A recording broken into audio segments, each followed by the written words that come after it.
மாதிரி ஒரு எண்ணம் இருக்கும். நானும் சைனா போகிறதுக்கு முன்னாடி அந்த மாதிரி ஒரு எண்ணம் இருந்தது என்னமோ உண்மைதான். ஆனால் சைனா போனதுக்கப்புறம் என்னுடைய எண்ணம் வந்து தவறானது அப்படிங்கிறத நான் புரிஞ்சுக்கிட்டேன்.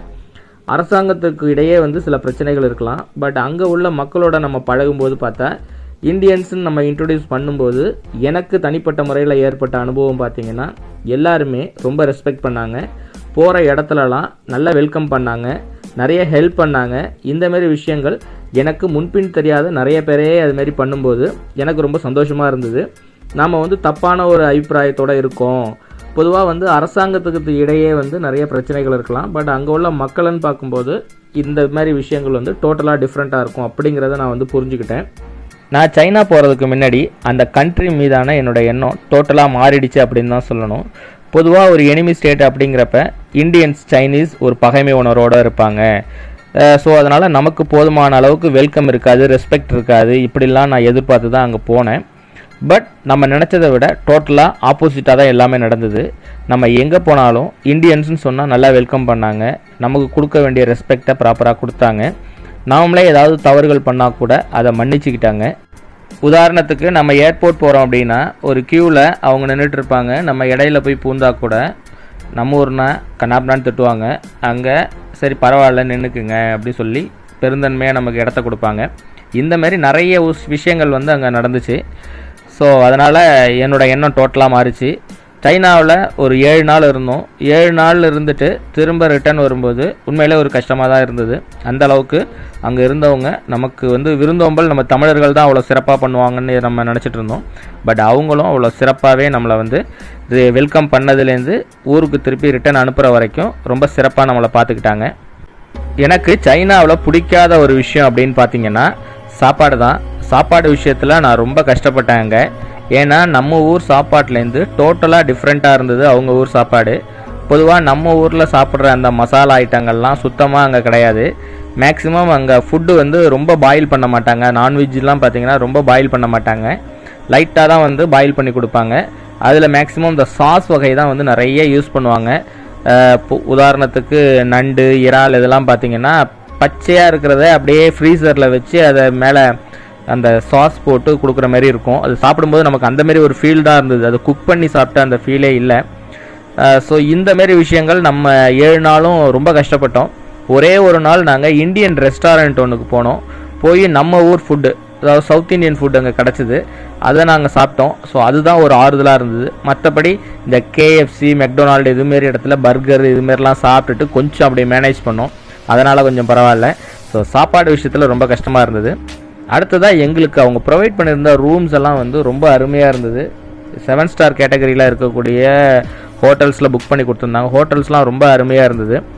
எங்களுக்கு இன்னொரு விஷயம் வந்து அங்கே தாக்கு பிடிக்க முடியாமல் இருந்தது, அந்த கிளைமேட். நாங்கள் போனால் ஜனவரி மாதங்கிறதுனால ரொம்ப சில்லான கிளைமேட் இருந்தது. அதனால் வெளியில் எங்களால் போய் சுற்றி பார்க்கவே முடியாது. கையில் என்ன தான் க்ளவுஸு, வெளியில் வந்து நம்ம ஜர்க்கின்லாம் போட்டுட்டு போனாலும் அதையும் தாண்டி குளிர் தாங்க முடியாது. ஹீட்டர் இல்லாமல் இருக்கவே முடியாது. காரில் ஹீட்டர், ரூமில் ஹீட்டர், அப்படி எல்லா இடத்துலையுமே அங்கே ஹீட்டர் தான் இருந்துச்சு. ஸோ அதனால் நம்ம காரில் போகும்போது கொஞ்சம் வார்மாக இருக்கும், ஹோட்டலில் இருக்கும்போது நம்ம வார்மாக இருக்கும். ஹோட்டலை விட்டு வெளியில் வந்துட்டோன்னா தாங்க முடியாத அளவுக்கு குளிர் இருக்கும். ஸோ அந்தளவுக்கு மோசமாக இருந்தது. இப்போ நீங்கள் பார்க்குற இந்த மரத்துலலாம் கூட இலைகள்லாம் வந்து கிடையாது பாருங்கள்.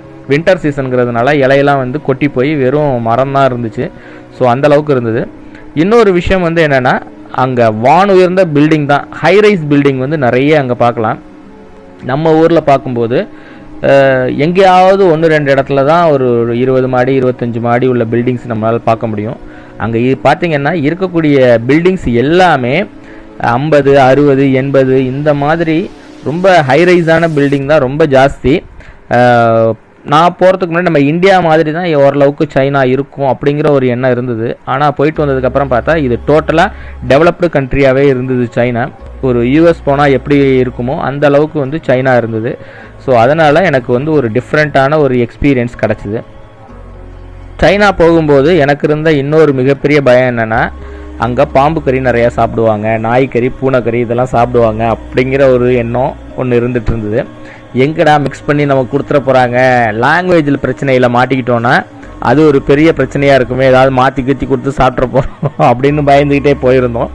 பட் அவங்க கிளியராக சொல்லிட்டாங்க, நான்வெஜ்ஜில் வந்து சீ ஃபுட்டு அது மாதிரி சொல்லிவிட்டு அவங்க தனியாக அது இந்த கேட்டகரைஸ் பண்ணி வச்சுருந்தாங்க.